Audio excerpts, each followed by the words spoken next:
Marla Vital. I head the HR operations under the Corporate Resources Group.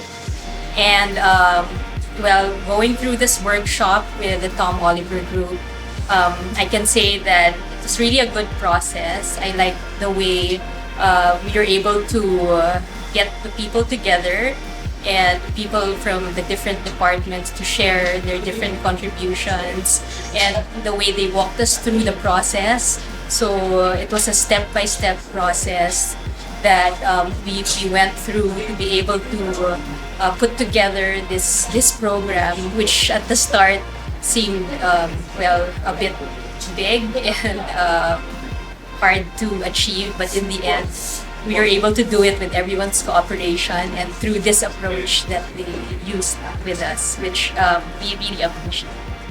So thank you. Rebisco, built to perform. All right.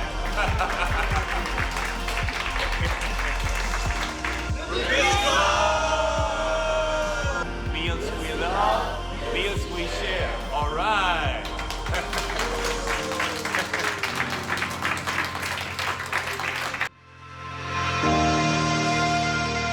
Nothing is impossible.